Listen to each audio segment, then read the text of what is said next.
Halo, kembali lagi bersama saya, Widya Lestari Simanjuntak, peserta Latsar CPNS tahun 2021, Provinsi Sumatera Utara. Kali ini saya akan melanjutkan video pembelajaran saya, yaitu mengenai nilai aneka. Yang ketiga, etika publik.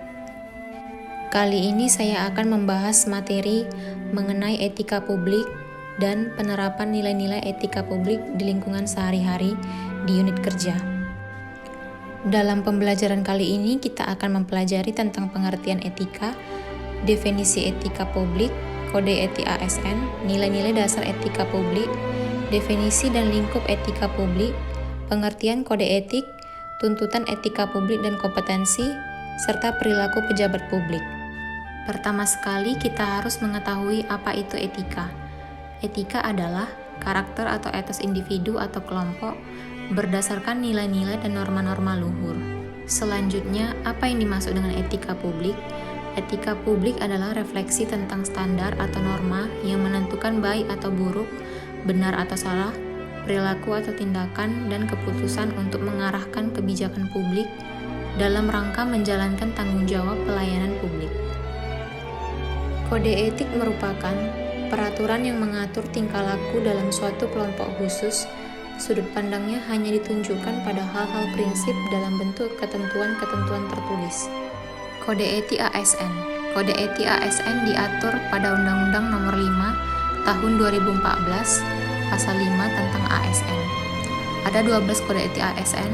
Yang pertama, melaksanakan tugasnya secara jujur, bertanggung jawab dan berintegritas tinggi, melaksanakan tugasnya secara cermat dan disiplin, melaksanakan tugas sesuai dengan peraturan perundang-undangan yang berlaku, melayani dengan sikap hormat, sopan, dan tanpa tekanan, melaksanakan tugas sesuai dengan perintah atasan sejauh tidak bertentangan dengan peraturan perundang-undangan dan etika pemerintahan, menjaga kerahasiaan yang menyangkut kebijakan negara, menggunakan kekayaan dan barang milik negara secara bertanggung jawab, efektif dan efisien, menjaga agar tidak terjadi konflik kepentingan dalam melaksanakan tugasnya. Selanjutnya, memberikan informasi secara benar dan tidak menyesatkan kepada pihak lain yang memerlukan informasi terkait kepentingan kedinasan, tidak menyalahgunakan informasi internegara, tugas, status kekuasaan, dan jabatannya untuk mendapat atau mencari keuntungan atau manfaat bagi diri sendiri atau orang lain, memegang teguh nilai dasar ASN dan selalu menjaga reputasi dan integritas,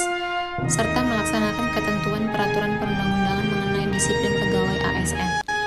Nilai-nilai dasar etika publik diatur dalam Undang-Undang Nomor 5 Tahun 2014 Pasal 4 tentang aparatur sipil negara. Berikut ada 15 nilai-nilai dasar etika publik.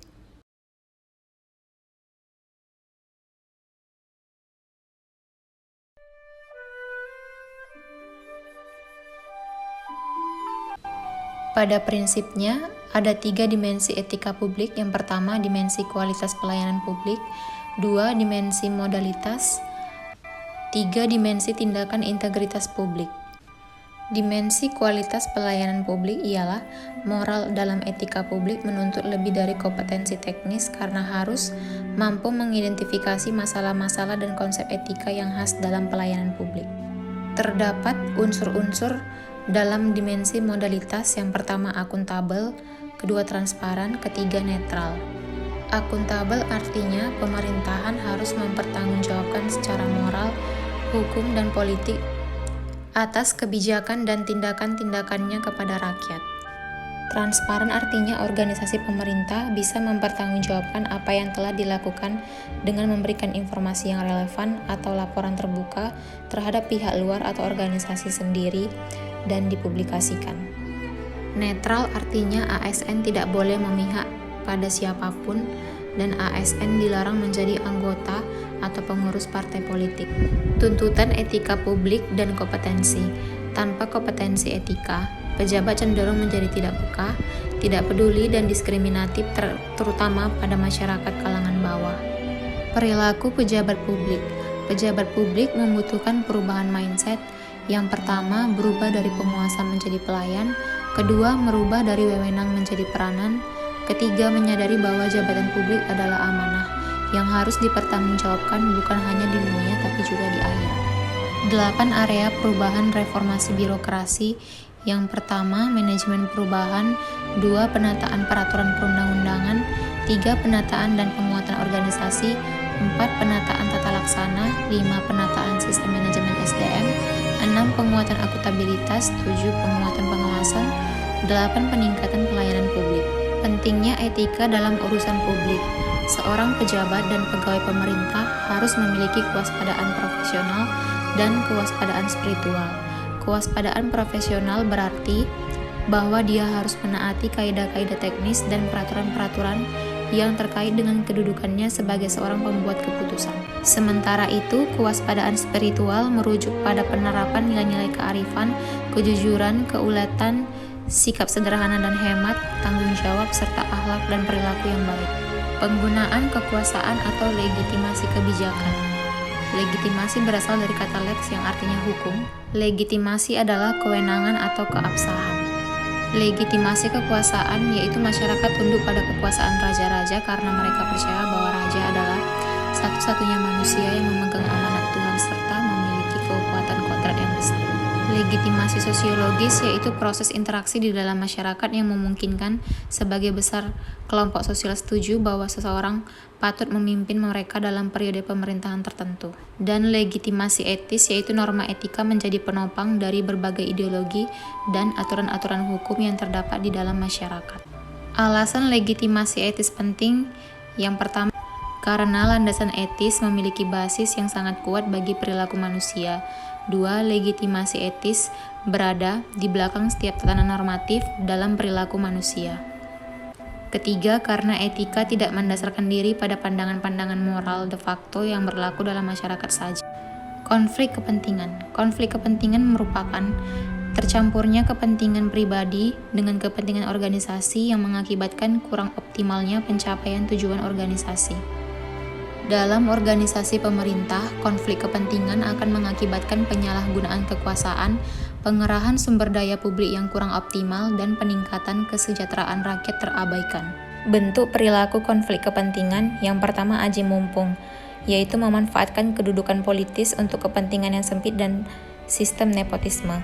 2. Menerima atau memberi suap. Berbagai bentuk transaksi suap menyuap biasanya terkait dengan digunakannya jabatan publik oleh seorang pemegang kekuasaan secara tidak bertanggung jawab. 3. Menyalahgunakan pengaruh pribadi, yaitu memanfaatkan pengaruh untuk kepentingan karir atau bisnis yang sempit. 4. Pemanfaatan fasilitas organisasi atau lembaga untuk latar budaya di mana pemegang kekuasaan bisa mempengaruhi orang dengan simbol-simbol, sedangkan warga masih silau dengan simbol-simbol tersebut. 5. Pemanfaatan informasi rahasia, yaitu mengacaukan kedudukan formal dengan keuntungan yang diperoleh secara informal. 6. Loyalitas ganda, yaitu menggunakan kedudukan dalam pemerintahan untuk investasi pribadi. Sumber-sumber kode etik ASN, yaitu yang pertama Peraturan Pemerintah Nomor 11 Tahun 1959 tentang Sumpah Jabatan PNS dan Anggota Angkatan Perang. 2. Peraturan Pemerintah Nomor 21 Tahun 1975 tentang Sumpah Jabatan atau Janji Pegawai Negeri Sipil. 3. Peraturan Pemerintah Nomor 30 Tahun 1980 tentang Peraturan Disiplin Pegawai Negeri Sipil. 4. Peraturan Pemerintah Nomor 42 Tahun 2004 tentang Pembinaan Jiwa Korps dan Kode Etik Pegawai Negeri Sipil.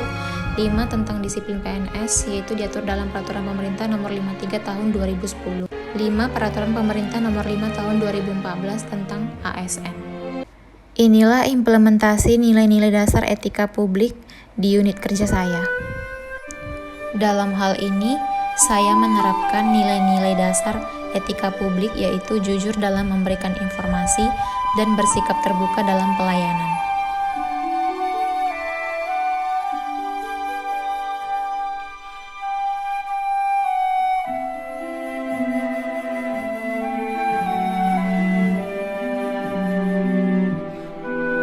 Di unit saya bekerja, kami melayani dengan 3S, salam, senyum, sapa, di mana mencerminkan nilai dasar etika publik, yaitu bersikap tulus, bersikap sopan dan santun, dan bersikap hormat antar sesama. Sebagai seorang pelayan publik, kita tidak boleh menyebarluaskan data dan informasi seseorang untuk kepentingan pribadi atau golongan.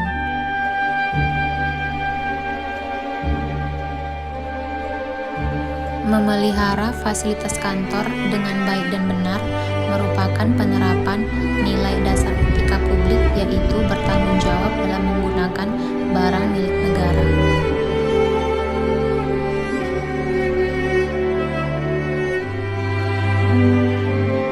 Sebagai seorang pelayan publik, kita harus memberikan pelayanan yang prima kepada masyarakat dengan berlaku adil, tanpa membeda-bedakan latar belakang mereka, baik itu dari segi agama, suku, budaya, ataupun latar belakang lainnya.